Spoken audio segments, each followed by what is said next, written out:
Hello student, मैं रीनू ठाकुर आपका अपनी कोचिंग क्लासेस चैनल में स्वागत करती हूँ। हम साइंस के क्लास 8 के 3 चैप्टर कंप्लीट कर चुके हैं। जिन्होंने मेरी वो वीडियो ना देखी हो तो वो वीडियो देख लें ताकि आपको ये 4th चैप्टर और अच्छे से समझ में आए।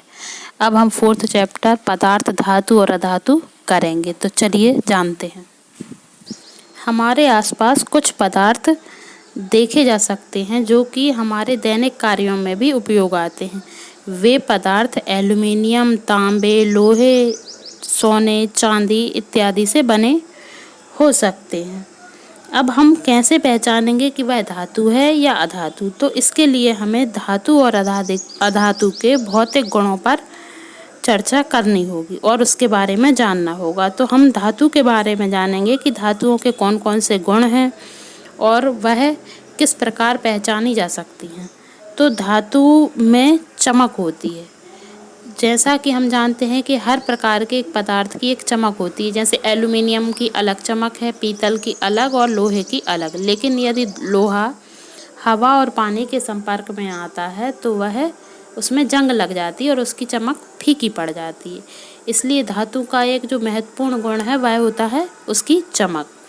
दूसरा उसका गुण होता है आघात वर्धनीयता। आघात वर्धनीयता शब्द थोड़ा कठिन है लेकिन इसका मतलब बिल्कुल सरल है कि जो पीटने पर, आघात करने पर, मारने पर वह फैल जाए, बढ़ जाए, तो वे आघात वर्धनीय होंगे। तो एल्युमिनियम, लोहे, इनको पीट कर इनकी चादरें बनाई जाती हैं और इनके कई उपयोगी पदार्थ भी बनाए जाते हैं। इनके बर्तन भी बनते हैं। अब इसका अगला गुण है तन्यता। तो तन्यता भी हमने धातुओं का वह गुण है जिसमें खींचकर उन्हें तारों में बदल दिया जाएगा। हमारे घर में जो इलेक्ट्रिसिटी की वायरिंग है वो भी एल्युमिनियम या तांबे की तारों की ही बनी होती है। अब इसका एक और गुण है कि ये इनमें ध्वनि उत्पन्न होती है। जब हम इसको किसी भी कठोर वस्तु से मारा जाता है या टकराया जाता है तो उसमें एक प्रकार की ध्वनि होती है या फिर इन्हें ध्वनिक भी कहते हैं।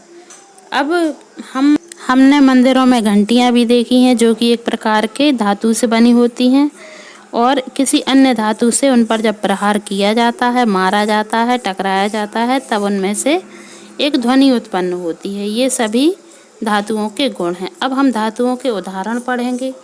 तो उनमें से iron, copper, aluminium, calcium, magnesium ये सब धातु हैं। अब हम अधातु के बारे में पढ़ेंगे कि अधातु वाले कौन से पदार्थ हैं और इनके गुण कौन कौन से हैं। तो जो अधातु होंगे वो दिखने में मलिन होंगे, मतलब थोड़े हल्की चमक के होंगे या उनमें चमक ही नहीं होगी। हथौड़े से हल्की भी चोट करेंगे या मारेंगे तो वो टूटकर चकनाचूर हो जाएंगे, बिखर जाएंगे। उनमें ध्वनि नहीं होगी और वे ऊष्मा और विद्युत के कुचालक होंगे। इनके उदाहरण हैं सल्फर, कार्बन, ऑक्सीजन और फास्फोरस। लेकिन जो कार्बन है इसका एक अपर रूप है ग्रेफाइट, वह विद्युत का सुचालक होता है। इसी तरीके से धातुओं के गलनांक उच्च होते हैं और अधातुओं के निम्न होते हैं। लेकिन हीरा भी अधातु का एक अपवाद है क्योंकि इसका गलनांक भी बहुत ही उच्च होता है। आई होप आपको ये वीडियो पसंद आई होगी। यदि पसंद आई हो तो लाइक करें, मेरे चैनल को सब्सक्राइब करें और यदि आपको इसमें कुछ कमी नज़र